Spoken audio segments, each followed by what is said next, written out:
दोस्तों 4 जून को नतीजे आने के बाद से ही मोदी शाह टेंशन में है, क्योंकि जब 303 सांसद थे तो अपनी मनमर्जी का कोई भी फैसला न लेते थे, बल्कि वो थोप दिया करते थे।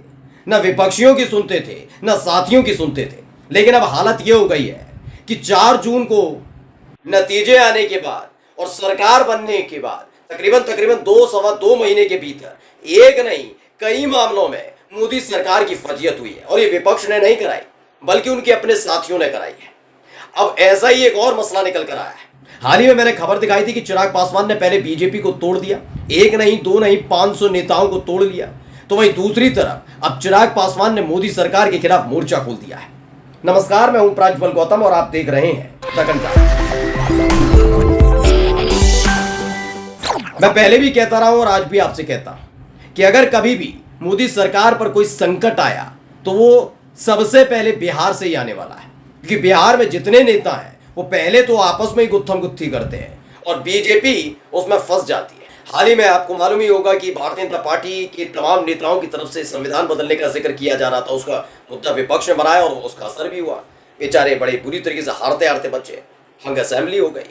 अब चिराग पासवान ने नए मामले को लेकर मोर्चा खोल दिया है, जिसने मोदी शाह दोनों की नींद उड़ा दी है। बिना देर के खबर दिखाने जा रहा हूं, खबर पढ़िए।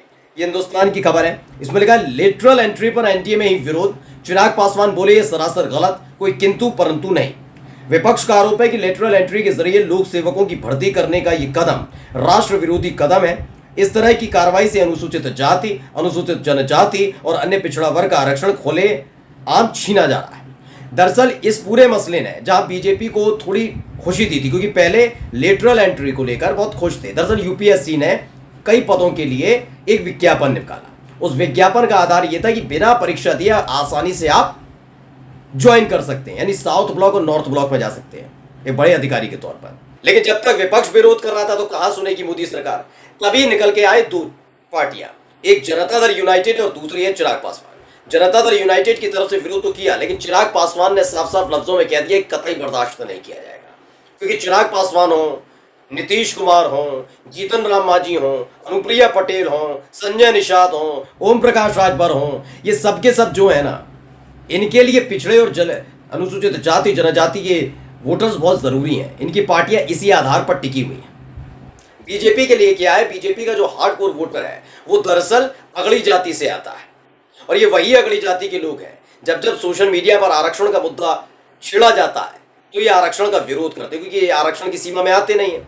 सामान्य वर्ग को कहाँ आरक्षण मिलता है, तो अपने वोटर्स को नाराज नहीं करना चाहती बीजेपी। इसलिए जब जब आरक्षण का मुद्दा उठता है तो एक लंबी खामोशी बीजेपी में देखने को मिलती है जब तक सत्ता में। वो इसीलिए खुलकर आरक्षण का समर्थन नहीं करते कि आरक्षण का समर्थन करेंगे तो हमारे वोटर्स भाग जाएंगे, लेकिन विरोध भी नहीं कर पाते, क्योंकि हालत यह है कि इस बार विरोध किया तो उनकी सरकार गिर जाएगी। प्रधानमंत्री से पूर्व प्रधानमंत्री होने में ज्यादा वक्त नहीं लगेगा मोदी जी को। अब चिराग पासवान ने यूपीएससी का जो निकला विज्ञापन उसको लेकर नाराजगी जताई। उन्होंने कहा कि इसके जरिए आप एससी एसटी और ओबीसी इनका आरक्षण छीन रहे हैं। जैसे ही ये खबर पहुंची मोदी जी तक, वैसे ही एक बड़ा फैसला लिया गया। पहले एक तस्वीर दिखा रहा हूं, इसको खबर को देखिए। नवभारत टाइम्स ने छापा लेटरल एंट्री पर मोदी सरकार का यू टर्न, एनडीए के साथियों के दबाव में पीएम मोदी का फैसला। दरअसल लेटरल एंट्री जो ये लेटरल एंट्री है कि बिना परीक्षा के आप आराम से जॉब कर सकते हैं, आपका वहीं से चयन हो जाएगा। इसको लेकर जैसे ही विरोध हुआ वैसे ही मोदी सरकार ने पैर पीछे खींच ली। ये दूसरी बार है सरकार बनने के बाद दूसरा मुद्दा है जिस पर हालत खस्ता हो गई बीजेपी की। दिखा रहा हूं खबर क्या है, अमर उजाला ने भी छापी है। लिखा यूपीएससी लेटरल एंट्री को लेकर बैकफुट पर सरकार, काम कर गया विपक्ष और एनडीए सहयोगियों का दबाव। इसमें लिखा है कि यूपीएससी ने बिना परीक्षा पास किए अलग अलग मंत्रालयों में बतौर ज्वाइंट सेक्रेटरी, डायरेक्टर और डिप्टी सेक्रेटरी नियुक्त करने का विज्ञापन जारी किया था। इसे लेटरल एंट्री नोटिफिकेशन नाम दिया गया। जैसे ये विज्ञापन निकला तो विपक्षी दलों ने इसका जबरदस्त विरोध करना शुरू कर दिया। अब विपक्षी दल विरोध कर रहे थे तो सुन नहीं रहे थे। जैसे ही पता लगा चिराग पासवान ने नाराजगी जताई है, अब क्या करना है, 5 सांसद हैं, उन्होंने चलिए देखते। तब तक पता लगा जनता दल यूनाइटेड भी नाराज है, 12 सांसद हैं, कुल मिलाकर 17।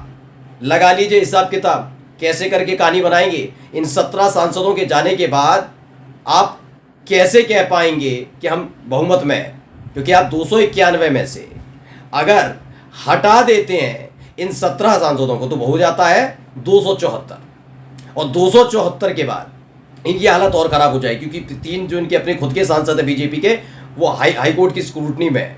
चाहे वो मंडी वाली कंगना रनौत हो, चाहे वो मध्य प्रदेश की खंडवा वाले ज्ञानेश्वर पाटिल हो, या फिर जो तीसरे हैं यानी नई दिल्ली से जो सांसद बनी गई हैं बांसुरी स्वराज, सुषमा स्वराज की बेटी, तीनों को लेकर हाईकोर्ट में मामला दर्ज है कि इनकी संसद सदस्यता को रद्द किया जाए। तो बीजेपी बड़ी डरी और घबराई हुई है, इसलिए उन्हें अपने कदम पीछे खींचने पड़े।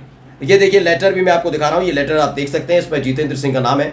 दरअसल एक कार्मिक विभाग के मंत्री और इन्होंने लेटर लिखकर कहा है कि जो सामाजिक न्याय और आरक्षण का मुद्दा है उसके आधार पर यूपीएससी को विज्ञापन निकालना चाहिए और विज्ञापन रद्द कीजिए। अब ये मांग की जा रही है, यूपीएससी की तरफ से किया गया। चिराग पासवान ने सिर्फ यही नहीं फंसाया मोदी सरकार को, एक और मसला है। दरअसल 21 अगस्त को भारत बंद का ऐलान हुआ। यह ऐलान इसलिए करना पड़ा कि सुप्रीम कोर्ट का हाल ही में एक फैसला आया था, उसमें एससी और एसटी यानी दलित और आदिवासियों के जो कोटा है उसमें कोटा का आरक्षण, कोटे की बात प्रावधान किया गया। सुप्रीम कोर्ट का जैसे ही फैसला आया तो दो पार्टियां बहुत खुश हुई। एक तो जनता दल यूनाइटेड, जिनका एससी एसटी से ज्यादा लेना देना नहीं, क्योंकि पिछड़ों की राजनीति करते नीतीश कुमार, और दूसरे बीजेपी बहुत खुश थी, उसने स्वागत भी कर दिया था सुप्रीम कोर्ट के इस फैसले का। लेकिन चिराग पासवान ने आगे आकर ऐलान कर दिया था कि वो उस फैसले को नहीं मानते तो हैं, लेकिन इस फैसले को से असहमत है और सुप्रीम कोर्ट का दरवाजा खटखटाएंगे। जैसे ही खबर पहुंची कि लीजिए चिराग पासवान ने मोर्चा खोल दिया है, वैसे ही मोदी जी घबरा गए। खबर यहां तक रहती तो ठीक थी। दरअसल 21 अगस्त को जो इसी पूरे मसले को लेकर भारत बंद बुलाया गया है, इसमें तेजस्वी यादव और बहुजन समाज के जो संगठन है उनके साथ साथ चिराग पासवान ने भी मोर्चा खोल दिया। उन्होंने खुला समर्थन दे दिया है कि भारत बंद को लेकर वो तैयार है। न्यूज क्लिक की खबर पड़ी है, एससी एसटी कोटे में उप वर्गीकरण के विरोध में तेजस्वी, चिराग, बहुजन संगठनों ने 21 अगस्त को भारत बंद बुलाया। इसमें बताया गया है कि 21 अगस्त को जो भारत बंद है उसे सीधा समर्थन चिराग पासवान ने दे दिया है।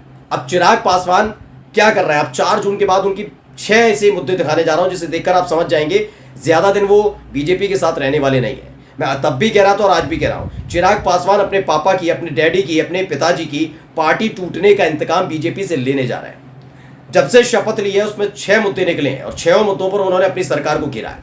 पहला, उत्तर प्रदेश के मुजफ्फरनगर में नेम प्लेट विवाद हुआ था कांवड़ यात्रा के दौरान, कौन हिंदू है कौन मुस्लिम है, याद है? तो इसको लेकर चिराग पासवान नाराज हो गए थे, पहला मुद्दा।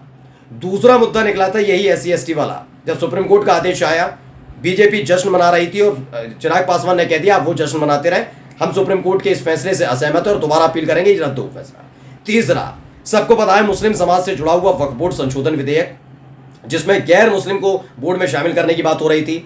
जेडीयू के ललन सिंह बड़ी बड़ी बातें तो कर रहे थे लोकसभा में और लोकसभा के गलियारे में भी, लेकिन जेडीयू के अंदर ही दो फाड़ होता हुआ नजर आया था। वो जो मुस्लिम नेता है खुश नहीं थे और नीतीश कुमार भी इससे खुश नजर नहीं आए।